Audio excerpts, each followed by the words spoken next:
Hello students, बहुत बहुत स्वागत है आपका। तो आज हम क्वेश्चन नंबर 9 करेंगे। A brooch is made with silver wire in the form of a circle with diameter 35 millimetre. एक बेटा ब्रूच है, बनाया गया है जो कि सिल्वर वायर यूज़ की गई है उसमें, ठीक है। एंड जो डायमीटर है उसका वो है 35 मिलीमीटर।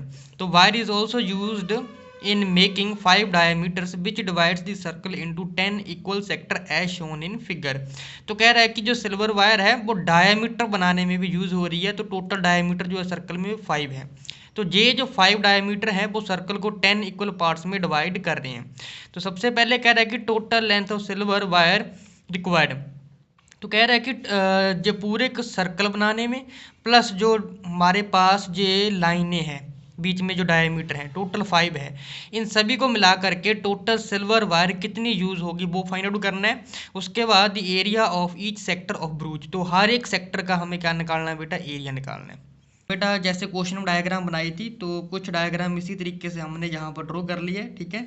तो जो डायमीटर है बेटा यहाँ से लेकर यहाँ तक, ये भी डायमीटर है, ये भी डायमीटर है, ये भी डायमीटर है। तो टोटल जो है हमारे पास 5 डायमीटर है। तो देखो 1, ये 2 है, ये 3 है, ये 4 है, ये 5 डायमीटर है। तो ये 5 जो डायमीटर है सर्कल को 10 इक्वल पार्ट्स में जो है डिवाइड कर रहे हैं, ठीक है।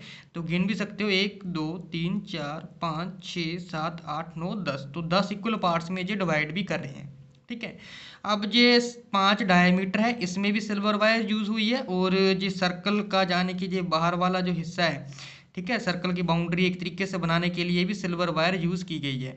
तो टोटल सिल्वर वायर की क्या लेंथ होगी वो फाइंड आउट करनी है सबसे पहले पार्ट में, ठीक है। तो देखो बेटा ये डायमीटर है सर्कल का 35 मिलीमीटर दे रखा है, ठीक है जी। तो रेडियस निकालेंगे सबसे पहले, तो 35 को 2 से डिवाइड कर देंगे तो इतने मिलीमीटर आ जाएगा। सोल्व नहीं करना फिलहाल, ऐसे रहने देना, बाद में जो है सोल्व हो जाएगा। अब जो नंबर ऑफ डायमीटर दे रखे हैं वो कितने हैं बेटा, 5 है, ठीक है। तो टोटल सिल्वर वायर की लेंथ निकालनी है। तो total length of silver wire used equal to, कैसे निकालेंगे, सरकमफ्रेंस ऑफ सर्कल, इसमें ऐड कर देंगे, क्या चीज़ ऐड करेंगे, जो टोटल डायमीटर है 5 डायमीटर प्लस शॉर्ट में लिख लेंगे 5 डायमीटर शॉर्ट में, इस तरीके से सर्कमफ्रेंस ऑफ सर्कल, इसमें ऐड कर देंगे 5 डायमीटर की जो लेंथ है, ठीक है जी। तो सबसे पहले सर्कमफ्रेंस ऑफ सर्कल का फॉर्मूला क्या होता है, 2πr प्लस 5 डायमीटर। टोटल बेटा एक की लेंथ, एक डायमीटर की लेंथ 35 है, 5 की कितनी होगी वो निकाल लेंगे। तो कैसे आ जाएगा, 35 मल्टीप्लाई बाय 5, ठीक है। 2 मल्टीप्लाई, पाई की वैल्यू 22/7, आर की वैल्यू जो हमारे पास 35/2 हो जाएगा। 2 से 2 कैंसिल, ये 7 से आ जाएगा 5 प्लस 35 को 5 से मल्टीप्लाई करेंगे, कितना आंसर आ जाएगा, 5 5 का 25, 2 चला जाएगा 175 आ जाएगा, ठीक है। 22 को 5 से मल्टीप्लाई करेंगे 110 आ जाएगा प्लस 175, ऐड करेंगे जो टोटल आ जाएगा हमारे पास 285 मिलीमीटर। तो इतनी जो लेंथ है टोटल वायर सिल्वर की यूज़ होगी सर्कल और प्लस 5 डायमीटर को बनाने के लिए, ठीक है।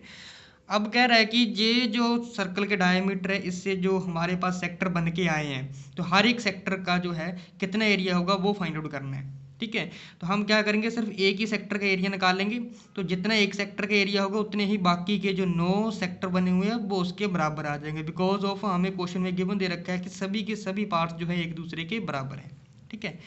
तो हम यहाँ पर निकाल देंगे कि area of sector, area of sector निकालना है, ठीक है। एरिया ऑफ सेक्टर निकालने के लिए सबसे पहले तो हमें एंगल की जरूरत पड़ेगी। तो एंगल जो है वो किस तरीके से निकालेंगे, तो सबसे पहले हम यहाँ पर एंगल निकालेंगे कि एंगल ऑफ सेक्टर किसके बराबर आ जाएगा, एंगल ऑफ सेक्टर पहले आ जाएगा total angle of circle divide कर देंगे number of parts, number of sector से, कितने नंबर ऑफ सेक्टर्स हैं। टोटल एंगल कितना होता है सर्कल का 360, तो पार्ट्स टोटल कितने हैं 10 है, 0 से 0 कट जाएगा, ये आ जाएगा 36 डिग्री। तो एक एंगल का जो बेटा एक सेक्टर का जो एंगल होगा वो 36 डिग्री आ जाएगा। अब एरिया निकाल लेंगे, तो एरिया ऑफ 1 सेक्टर, तो फॉर्मूला होगा यूज θ/360, ठीक है जी। मल्टीप्लाई कर देंगे, एरिया का फॉर्मूला लगाएंगे सर्कल का πr²। तो थीटा की वैल्यू जो है हमारे पास 36 है, नीचे आ जाएगा 306 मल्टीप्लाई पाई की वैल्यू 22/7 मल्टीप्लाई आर रेडियस जो हमारे पास 35/2 था, 2 बार लिख लेंगे क्योंकि रेडियस का स्क्वायर है।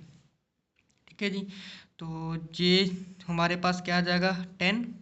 ठीक है जी, अब जे हमारे पास कट जाएगा 2 से, 2 1 का 2, 2 11 का आ जाएगा 22। ठीक है जी, और ये कट जाएगा 7 5 का 35, 5 1 का 5, 5 2 का 10। ठीक है जी, तो बचा क्या हमारे पास ऊपर 11 मल्टीप्लाई 35, तो 11 मल्टीप्लाई बाई 35, नीचे J2 है, दोनों को मल्टीप्लाई कर देंगे। ठीक है जी, तो 11 को 35 से मल्टीप्लाई करेंगे तो ये लगभग 385 आ जाएगा, 2 मल्टीप्लाई बाय 2 4 आ जाएगा, तो डिवाइड करेंगे तो ये आ जाएगा 96.25 मिलीमीटर स्क्वायर। तो एक सेक्टर का हमारे पास जो एरिया है वो निकल के आया है 96.5 मिलीमीटर स्क्वायर। तो एक का एरिया इतना है तो बाकी का भी एरिया सेम होगा, बिकॉज ऑफ सेक्टर सारे हमारे क्या है बेटा, सेम है। होप की वीडियो अच्छी लगी होगी, क्वेश्चन अच्छे ढंग से समझ आ गया होगा, तो चैनल को सब्सक्राइब करना मत भूलिएगा। मिलते हैं हम अपनी नेक्स्ट वीडियो में।